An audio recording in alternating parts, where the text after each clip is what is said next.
Yo, what's going on everybody? It's your boy KAIO and I'm back again this time to give you another One Piece video, and in today's video I'm going to be giving you guys my review of One Piece chapter 1009. So what can I say about this chapter? It's action-packed right from the start, right till the very end. Well, technically the ending is BigMom falling. I am a little bit worried about that, but I will go into greater detail when we get to that part because I want to save the best stuff until later. Even though it was cool, I do have a slight worry, but I don't think Oda's going to do it. Well, you never know, he might do, but we'll save that till last. But yeah, I actually want to start off with the Akazai 9 and Orochi stuff. So it looks like Orochi is dead this time because they say, well, are you going to avenge him? This is what they say to Fukarukuju, and saying, well, I was going to say the same thing to you guys because they're basically calling each other's leaders just losers. That's pretty much what they're saying. It's like, I'll give you credit that you've served under him for like this long, but now Raizo and Fukarokuju are actually about to fight and go hands-on. So I'm noticing that the Akazai 9 are just splitting up ever so often. Like, they're getting their battles. They go to a new place, this guy shows up. We had like Jack and everything show up.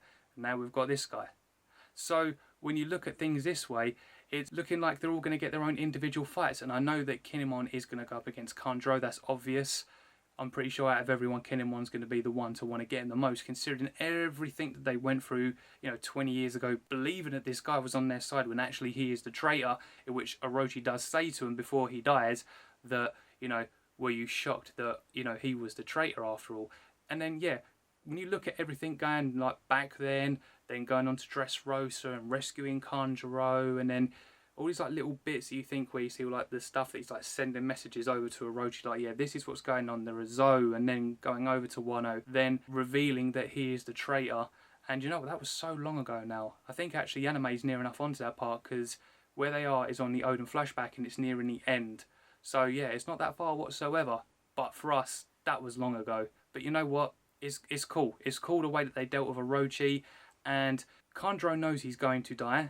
And I think Kinemon is going to die as well. But then, like I've always said, there's some small part of me that thinks that he will beat Kanjuro, but I don't think he'll die. I think he'll be severely wounded and will die, due to like blood loss, or just saying, look guys, just don't worry about me, this is what I want.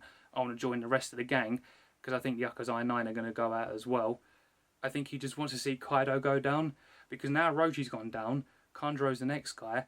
And even though they're, letting Luffy and all that, like, go for Kaido, I'm sure he's going to want to see Kaido go down himself. I mean, that would be just, like, the best ending for him, really.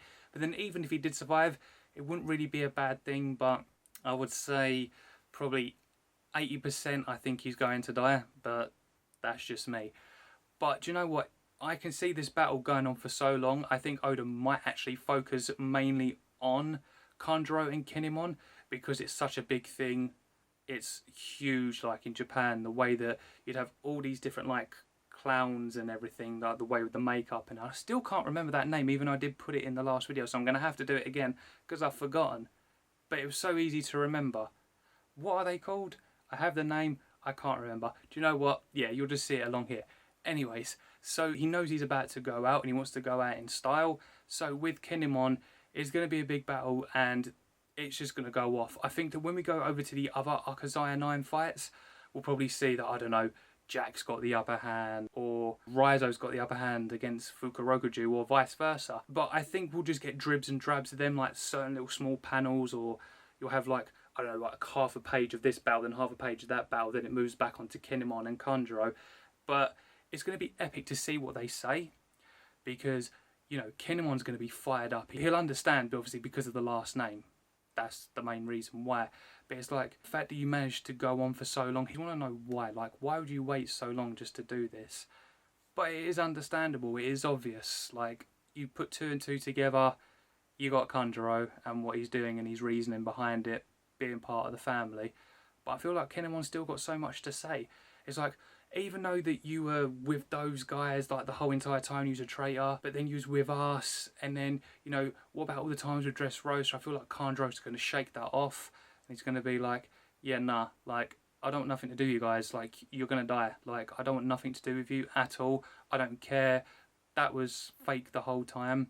But then a little part of me thinks that will he actually try to trick Kinemon? There is a big chance that is going to happen, but I feel like Kinemon's going to be on the ball, and that he's going to want to finish him off as an enemy, but as a friend at the same time, if you get where I'm going with it.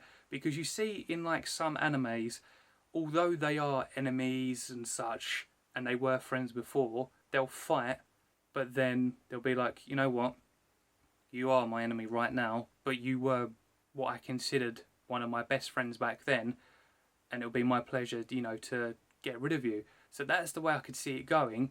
But even though Kinemon will ultimately win this fight, I could see like some heavy like blow dealt to him. Like there's no way. Well, they'll try to sort of, you know, heal him, but it's just not going to happen. Or if they can, he's going to be like, nah, like I said, he wants to go out this way. As long as everyone's down and Wano's going to be safe again, it's going to be mad. Like, because we've known Kinemon since Punk Hazard, and it's been a long time. It's been absolutely years, and then we get to this point that they could no longer be in the story. Like, this could go for like 2-3 chapters. Like, the way that Oda's doing this, like, he's showing the Yakuza 9, then he's showing the rooftops, which is exactly what he did in the last chapter.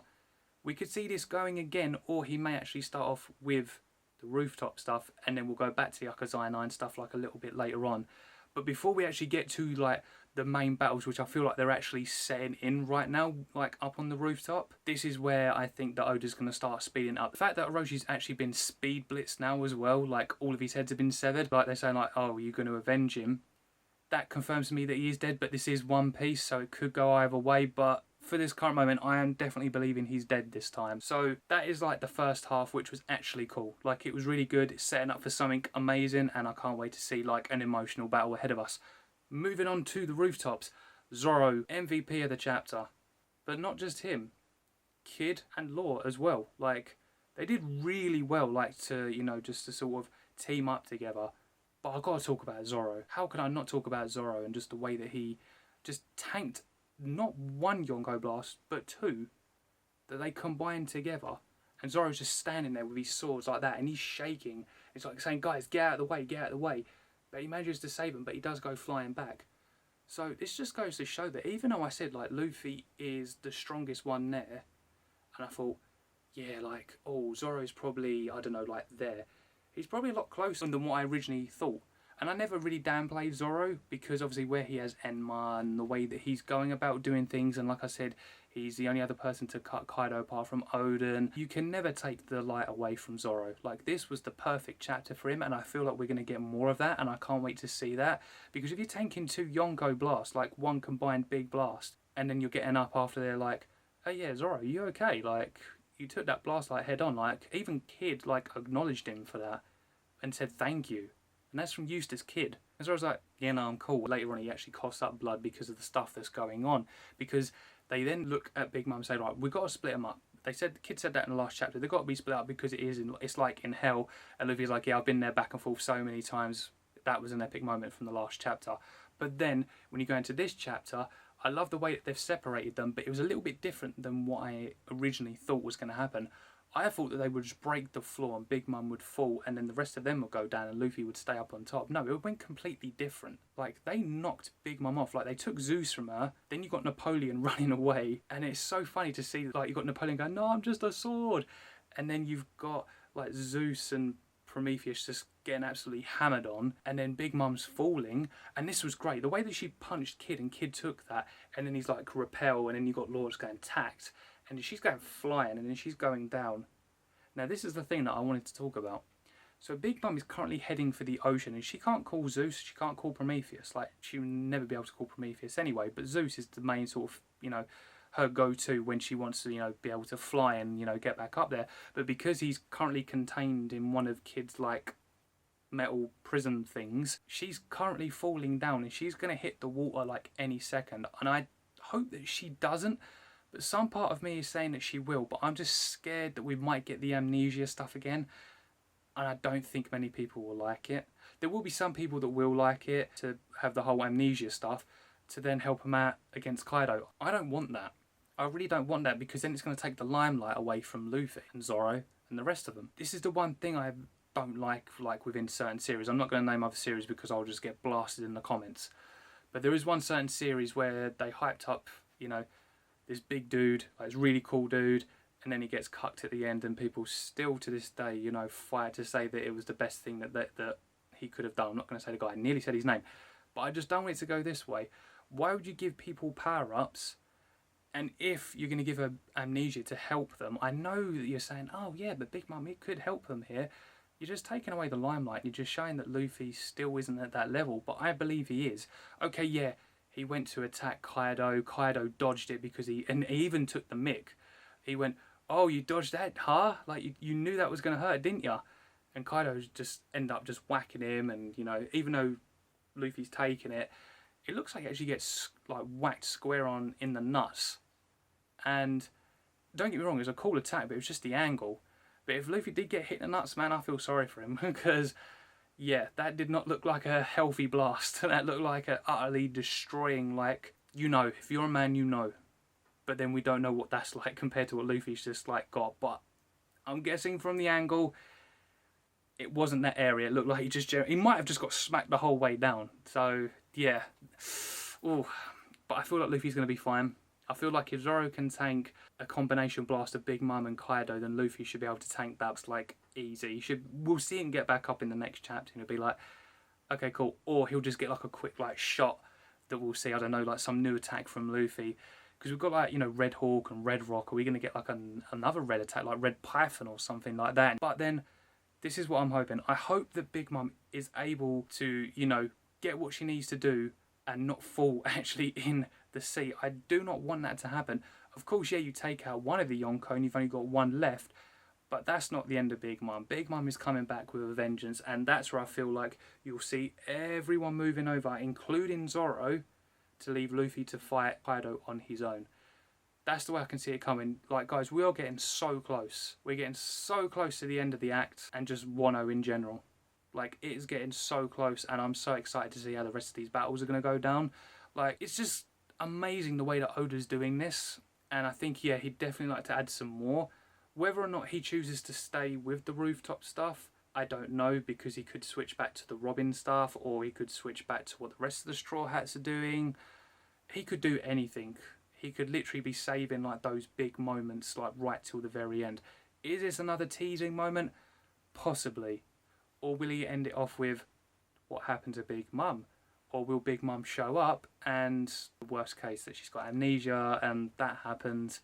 But then you never know, if she does get amnesia, she might be like going down and helping out Chopper instead.